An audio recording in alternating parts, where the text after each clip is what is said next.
Please turn with me to the book of John 14 and verses 13 and 14. John 14 and 13 and 14. John 14. This is the Lord Jesus Christ speaking. He says, and whatever you ask in my name, that is verse 13, whatever you ask in my name, I will do that the Father may be glorified. And verse 14, if you ask anything in my name, I will do it. Hallelujah. Amen. Father, I want to step aside so that you can speak to our hearts. Lord God Almighty, in the morning we set apart this altar. And we ask that you sanctify it so that what proceeds from this altar, it will be spirit and life.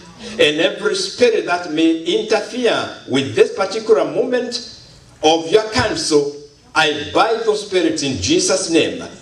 Holy Spirit, I'm asking that you take charge of this place for the glory of Christ Jesus, our Lord and our Savior. It is his name I have prayed. Amen. Amen. Amen. Today, I want to talk about the issue of extraordinary, expecting the extraordinary. I believe I am right to start this message by saying it seems to me that there is something not right in the body of Christ.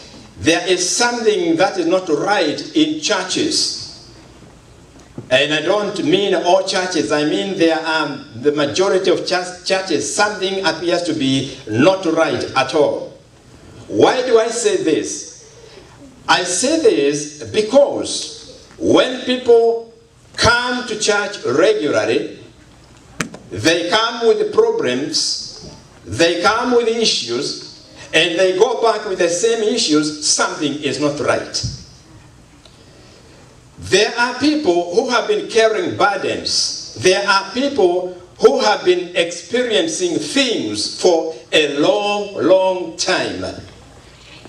And when they come to a church, they are not expecting any help. Why? Because they have been attending church for years, for many years, and they have been carrying that problem with them as long as they have attended church. And because of that, when they come to church on a Sunday or any day, they do not expect the extraordinary. They become used to their situations. The problem becomes normal to them. So they do not expect anything. It is normal to them. So I say there has to be something that is not right when people come to a place where God is being worshipped and they keep on carrying on a problem until they reach a point where the problem is normal. They carry a sickness and they say, well, I believe this is just normal, so I will just continue with it. They come with the problems, personal problems in their homes, in their places of work. And because the problem has been going on for years, they reach a state of normalcy. It is normal. It is normal to them because of years and years of attending church, and there is nothing extraordinary. They begin to look at the church and they say, well, the services are still going on. The singing is still going. The minister is still ministering. And this has been going on for years and years and years. There is nothing special. So they begin to view what is happening in the church as normal. Hallelujah. They begin to look at the service they are going to sit in as just something normal, nothing unusual. It is just the normal. So they have a problem, and they have come to view the very place where they need to get help. They come to view that place as a place where things are just normal. There is then something that is not right in a church that is like that. if people reach a point where they look at their condition for many years and they begin to look at it as a normal condition, there is something not right. So the ministries of the churches, they go on. The services still go on. But here are people, they have been carrying on with an issue for years. But the church is still going on. The preaching is still going on. The choir is still singing, but I have been carrying a problem for years. So I begin to look at the service as normal. I begin to look at the whole thing as normal. Well, this is what I expect. Well, I have this thing, I have this problem for years and years. I have been attending church for years and years. This is quite normal. I don't expect anything abnormal. Then there is something that is wrong. So the question is, what is wrong in the churches? Why would somebody be driven to a point where they begin to look at their problems as normal? This is the question this message is going to answer today. What is the problem? Why is it that we have people who have come to look at their situations as normal? They have come to look at what they go through, even in their own homes, as something normal. There are issues with the families. They have been going on for years and years and years, so they come to look at those situations as just normal. It's normal for me. It's ordinary. There is nothing unusual.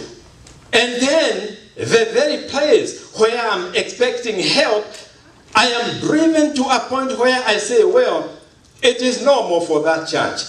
It is normal for us to simply go and be entertained there. It's just normal for people to joke in the church. And by the way, the altar of God is not a place where people must joke.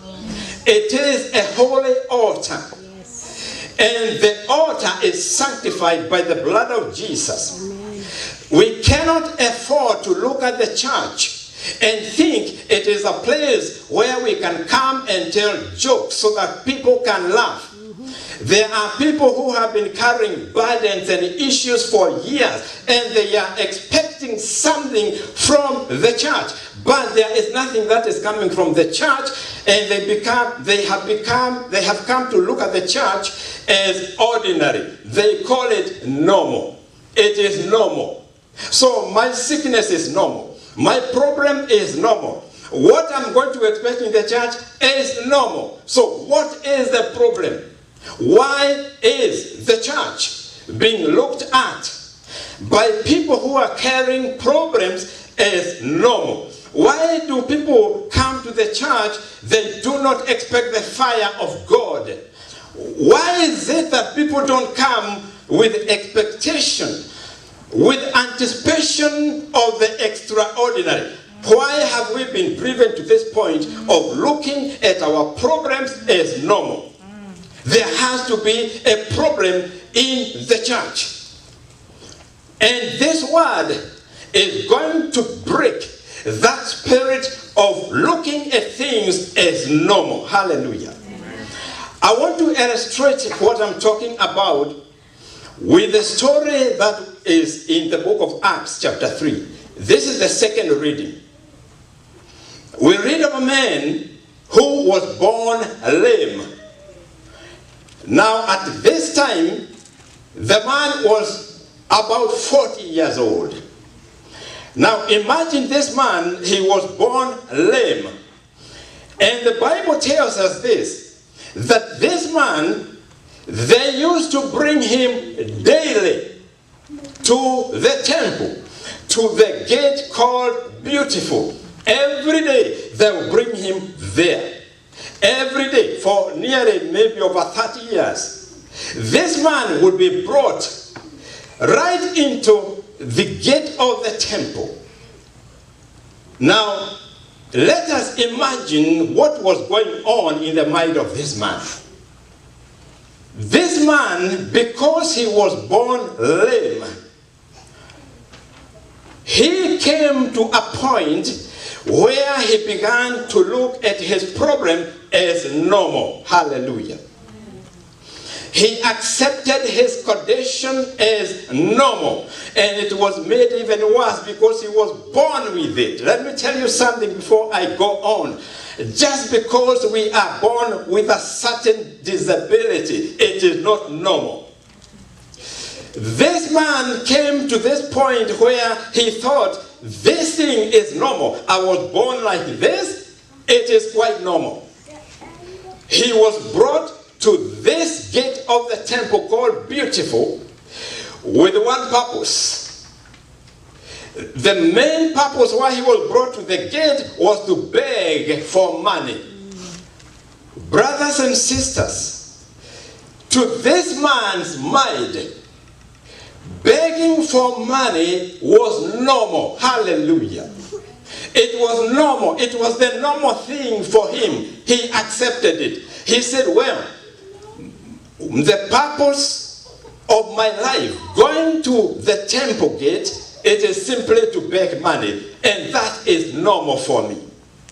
Not only did he look at his sickness as normal, he also said, well, I don't have any other objective except to ask for help. That is also normal for me.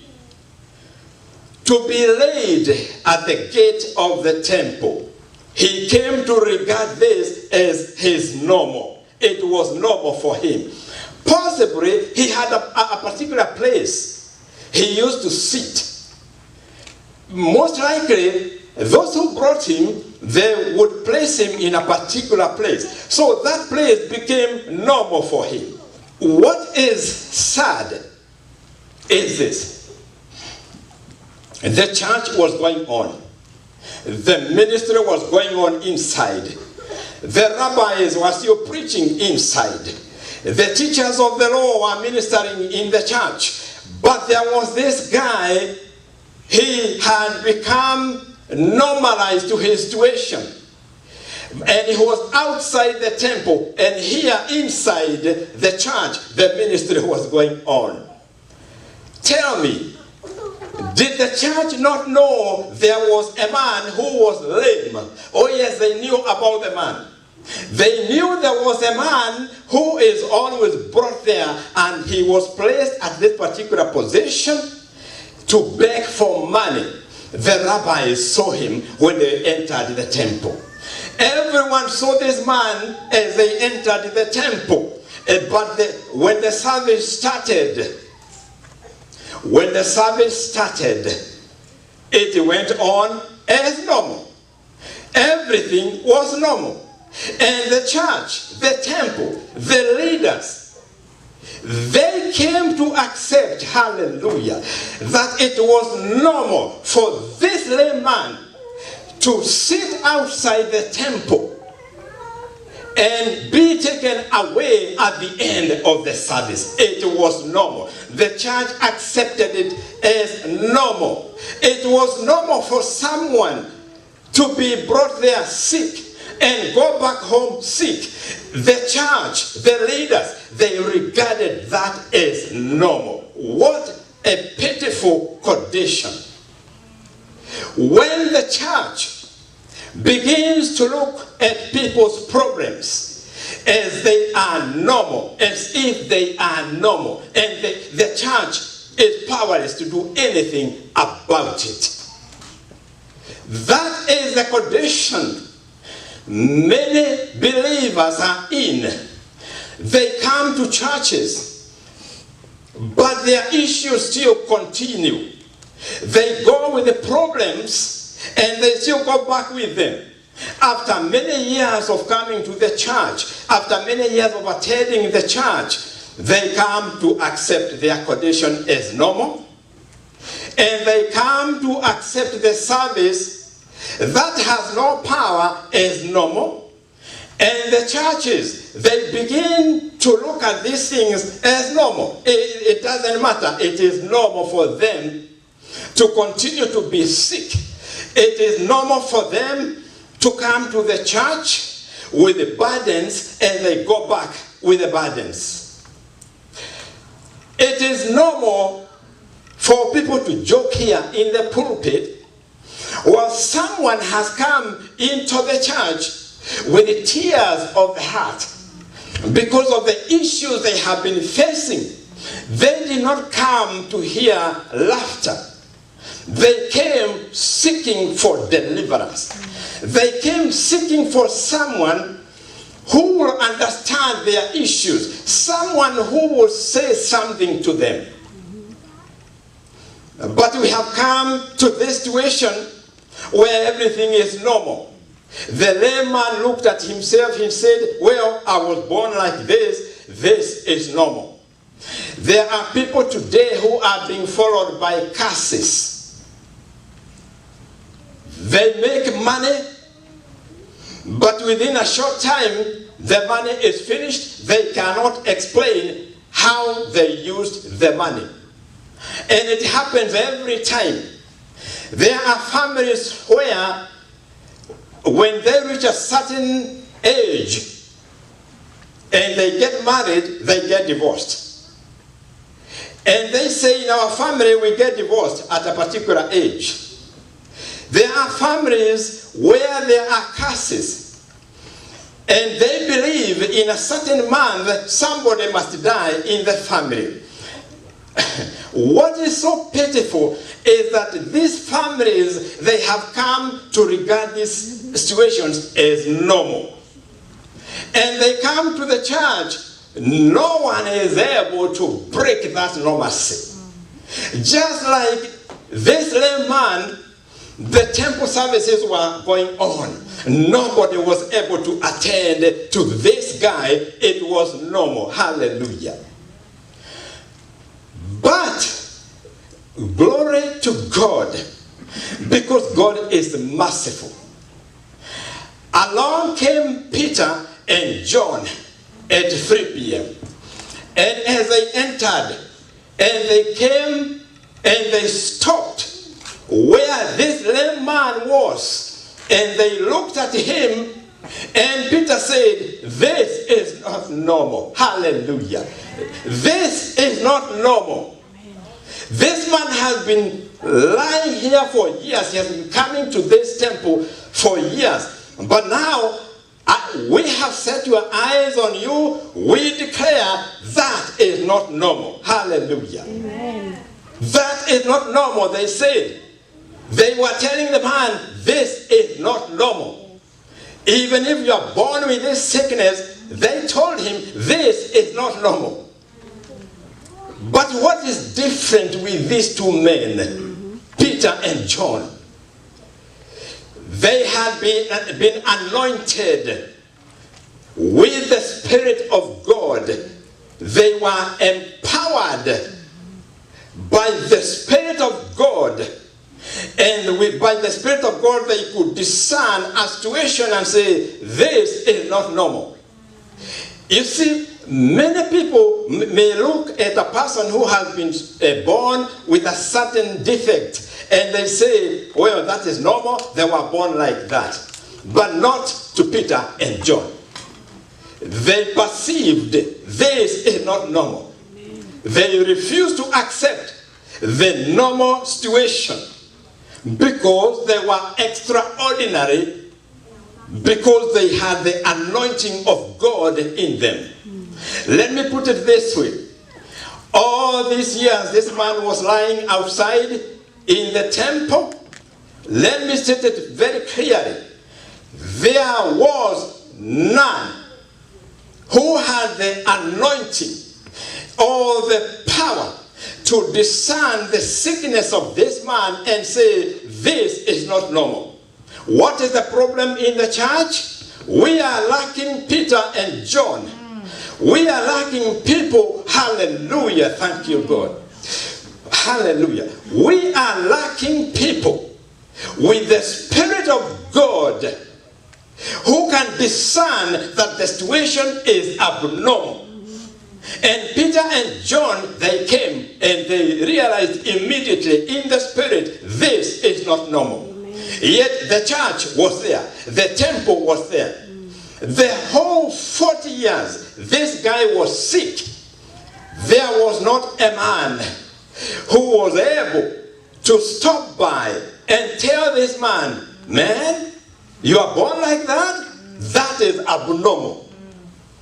And they had the power to do something about it.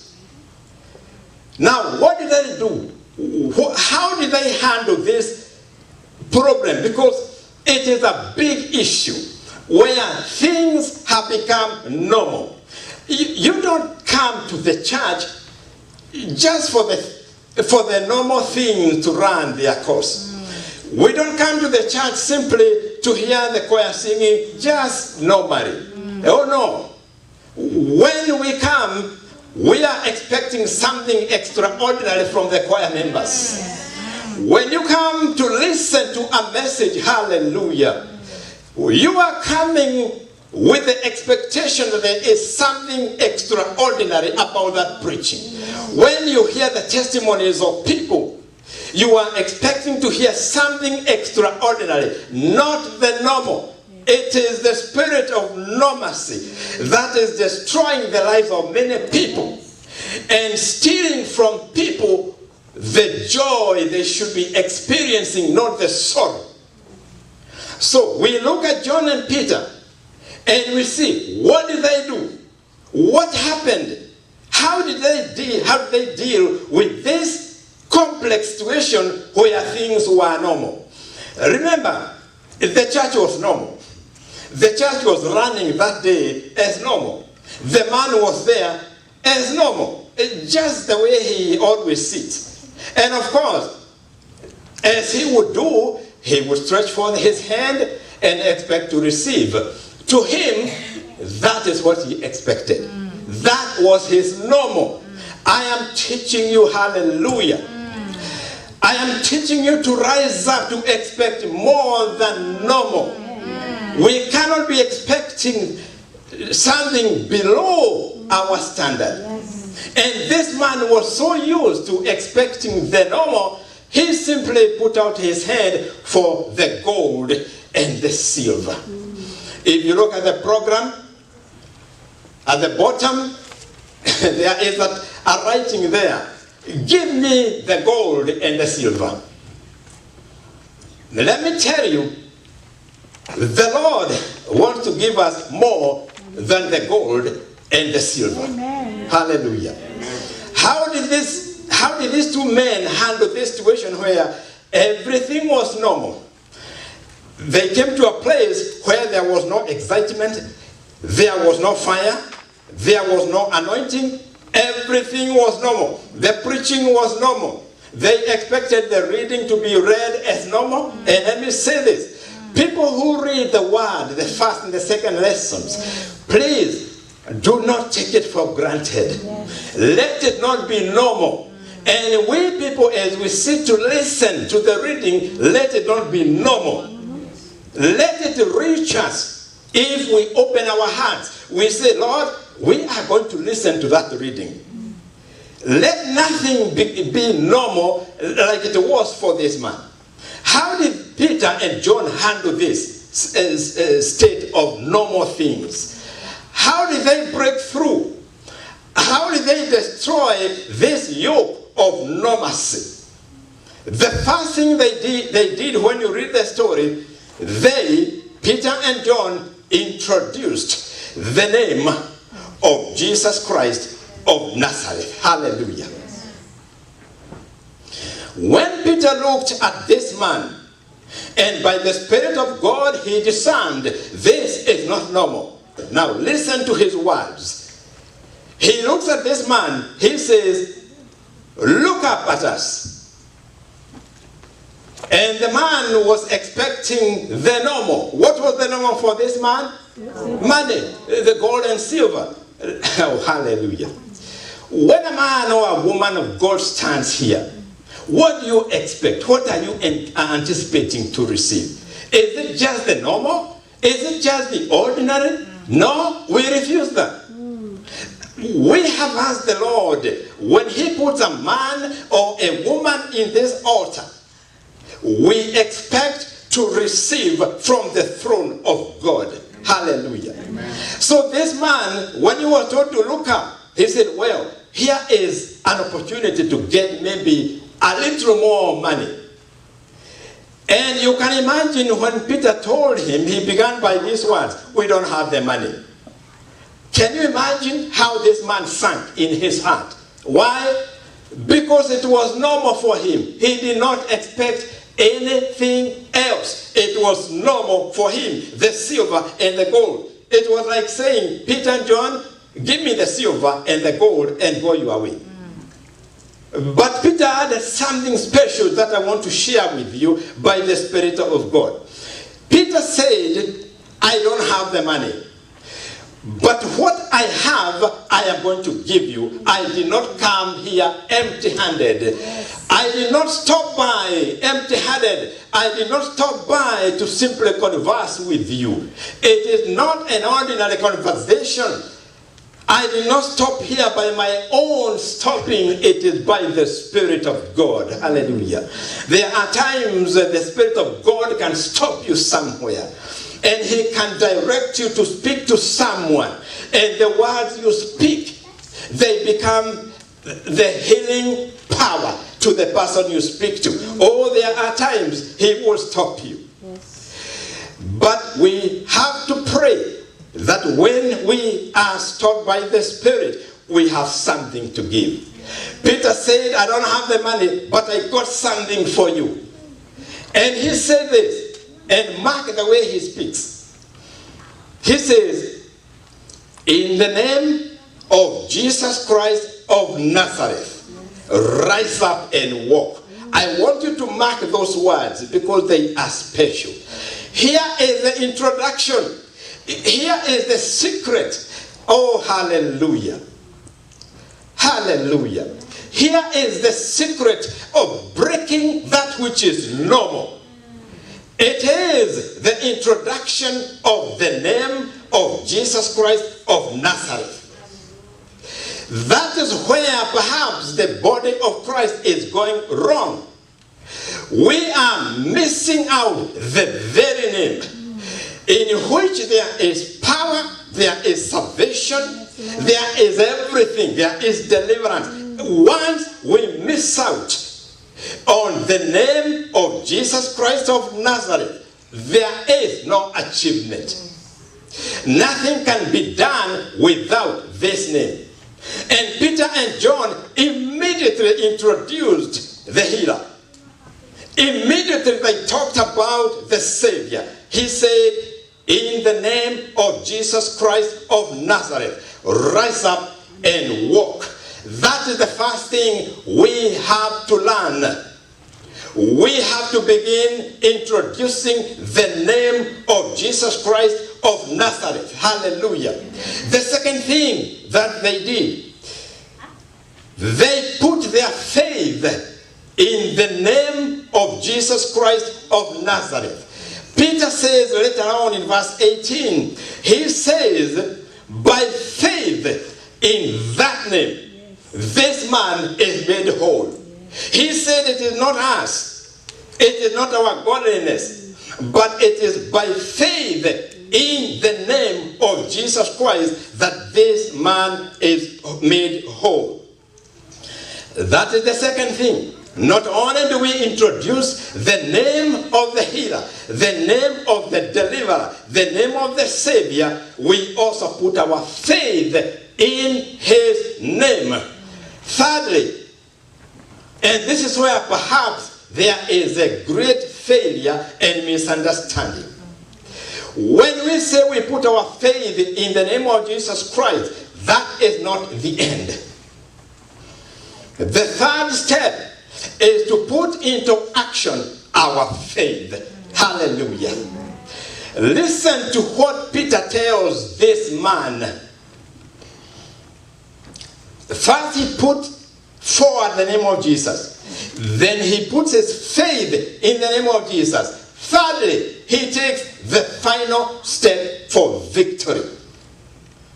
He says this, in the name of Jesus Christ of Nazareth, stand up, rise up and walk. Now, notice that is a command.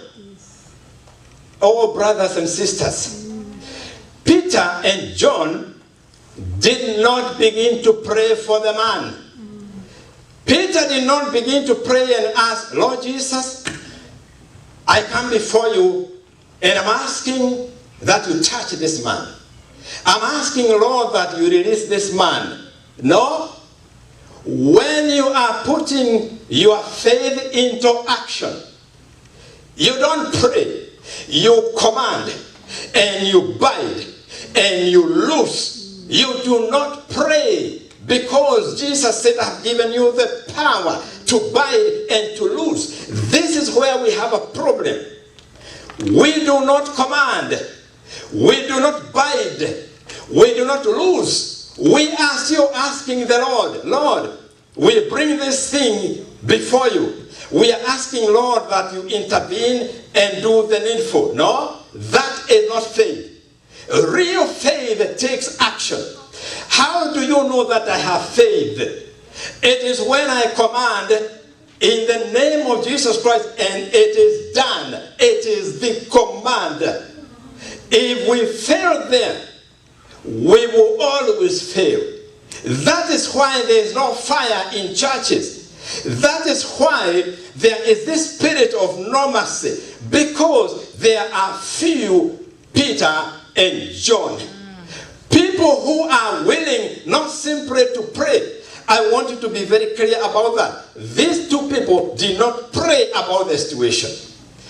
They did not even know when they were coming to pray. They never knew they were coming to see this lame man. So they didn't pray in advance about this man.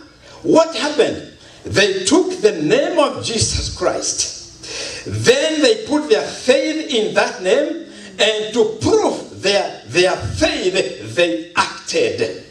We have to learn to act. The name of Jesus Christ is being trodden down because we are leaving out the most important point, the faith in action. But Peter and John, they never hesitated. You cannot go to see a sick person and you begin to pray for that sick person. You begin to ask the Lord, Lord, I am here, I'm asking that you intervene and heal this person. The Lord will turn to you and to me, and he will tell you, my child, have I not given you the authority to do it? It is like a story that was told by one evangelist. And he was trying to cast out a demon, and he was asking the Lord to do it. And of course, the demon did not go. So he asked the Lord, why are you not doing something about it? And the Lord told him, but I gave you the authority to do it. I'm waiting for you to do it. So there is this portion that is crucial. If we are going to see Peter and John, if the spirit of normalcy is going to be broken, somebody must put their faith into action. Hallelujah. Amen. The name of Jesus Christ is resisted so much that even when visitors come to visit us, we don't mention the name of Jesus Christ. In our conversation, it is like we put the name of Jesus behind there. We are very keen to talk about politics. We are keen to talk about games that are going on. But how many people are deliberately avoiding that and saying, let's talk about the Savior. Let's talk about the name of Jesus Christ that is able. Let's talk about the name of Jesus Christ of Nazareth. There is a war against this name. And we have to choose and decide we will stand against it. Peter and John, because of using the name, And the following manifestation of the power in the name, they were arrested. And when they were brought to the court, and the court decided, well, these people, they have done this. What do we do with them? Because we cannot deny the miracle. And they conversed between themselves, and they said this: let's make this decision. Let us warn them strictly never to speak this name. Do you see how the name of Jesus Christ is feared by the enemy? Because he knows as long as he keeps this name out of our conversation, if he can keep this name out of our prayers, if he can keep this name out, he has achieved his purpose. But Peter and John, they rejected the court decision. They said, we will not stop using that name. We will not stop using that name. We have to reach that point, even if we are ridiculed. Talk about it. Let that name defend you and me. And it will defend us. This is what I believe out of this message. There is no child of God who should accept a difficult situation as normal. Amen. No one called by the name of Jesus Christ should say, I was born like this. I am like this. My personality is this way. I cannot change. No child of God should come to that conclusion and say, it is normal for me to continue in this difficult situation. It is normal. This man, the layman, that was his problem. He accepted it as normal. And when Peter told him, look up at us, of course, he stretched his hand to receive, because that is what he expected. It was normal for him to be sick. It is normal, some people say, for them, they were born to be the way they are. This is what the Spirit of God is going to counsel today. Because there are people, even in this place, we have accepted difficult situations as normal. Exactly like this man. And we have good reason. Some of us say, in our family, we are like that. I was born like that. So and so in my family went through the same thing. So we come to regard it as normal. That is what Peter and John broke. They broke this spirit of normalcy. As I close this message, because it's about breaking the spirit of normalcy, I am not going to pray. I am going to break. Hallelujah. Oh, Jesus, I thank you.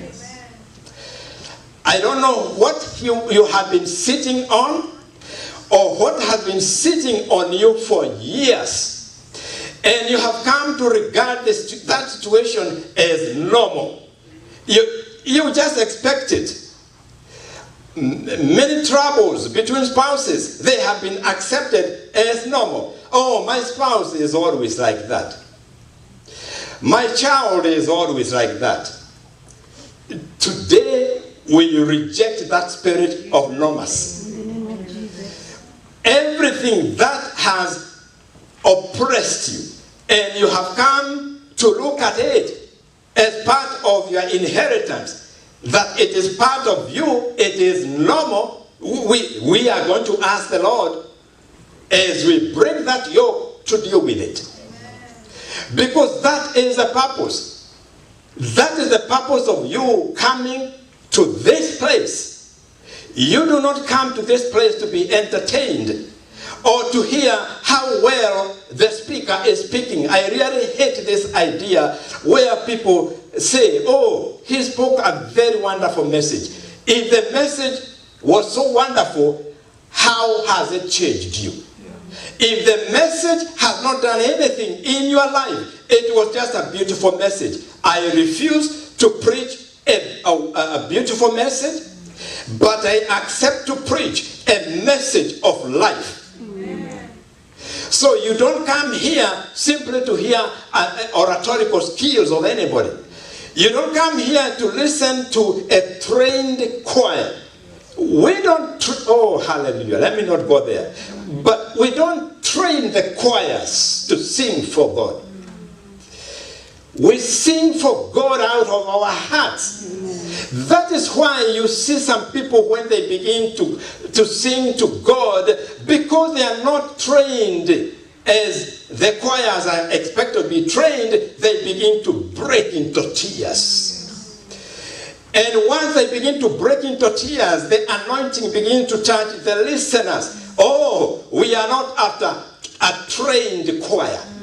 We are after a choir that is committed to serve the Lord God Almighty. Amen. That is where the difference comes in. Amen. We can be sitting here and we begin to sing a chorus, all of us. And the anointing comes because the chorus is coming from our hearts and something special happens. Now, as I reach that point, I do not want to ask anybody whether you have any issue. I have things I had come to accept as normal. I was saying maybe this is just normal. How foolish I was. Exactly like this lame man. And some of you seated here, you have come to accept situations as normal. There are kids, children in school. They do not understand some subject. They are very tough.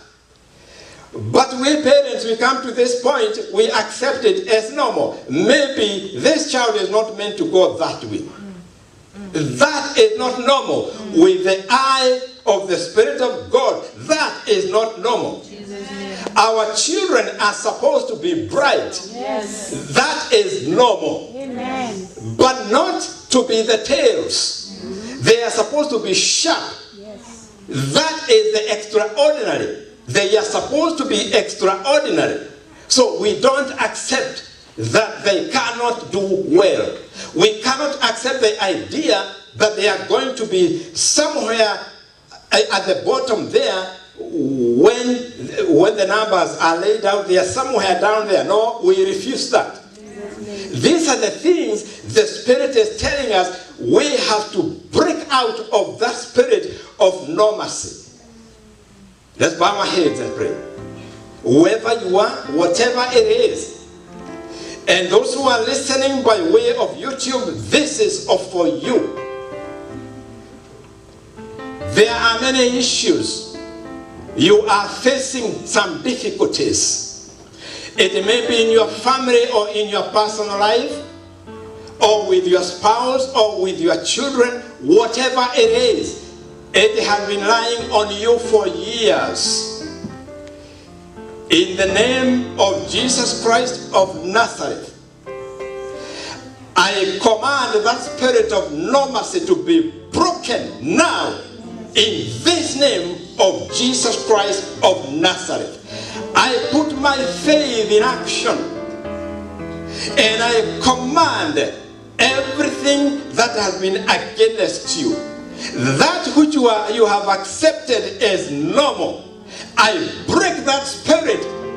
It is time to rise up and walk in the name of Jesus Christ. These are the words Peter used to this lame man. Rise up and walk. I tell you, whatever has been holding you, whatever the situation has been that you thought is normal, I am calling you out. I am telling you, rise up and walk in the name of Jesus Christ of Nazareth. The spirit of normalcy is broken. You are set free today in the name of Jesus Christ of Nazareth. Lord, I thank you because I know it is done. Father, in the name of Jesus, I want to thank you for this message. As we prepare to leave this place, I release your people into your hands. Lord, go before them and guide their steps. Go before them to prepare their ways this week, my Father. That which you have released today, let them begin to experience it from this hour and onwards. Let them know that your name is real. That when we exercise our faith in you, it is done. In your name, Lord Jesus, I have broken the spirit of normacy, and your people are set free from it. Lord, prove it, because you always do, like you did for Peter and John. My Father and my God, you are the good shepherd. I hand over the flock into your care. So shepherd them throughout this week. Shelter them from harm, from every arrow of the enemy, from every weapon forged against them. Hide them, Lord, under your wings. I release a blessing upon the children. Even as they begin a new semester, I declare that those who were finding it difficult to cope, that spirit is broken today in the name of Jesus Christ of Nazareth. They will rise up and they will walk. They are freed from feeling like they are down there. That spirit is broken. The children are set free. They will excel in the name of Jesus Christ of Nazareth. My Father and my God, I thank you. I ask for Johnny Marcis. We hide under the blood of Jesus Christ throughout this week. I thank you for hearing me today. It is in that very name of Jesus Christ of Nazareth I have prayed, and the people say, Amen. Amen. And now may the grace of our Lord Jesus Christ and the love of God and the fellowship of the Holy Spirit be with us now and forevermore. Amen. And surely goodness and mercy shall follow me all the days of my life, and I shall dwell in the house of the Lord forever and ever. Amen. And now may the Lord bless you and keep you. May the Lord cause his countenance to shine on you and be gracious to you. May the Lord cause his face to turn towards you and keep you in peace. May the good shepherd continue to watch over your life. In the name of Jesus Christ I have prayed. Amen. Amen. Amen.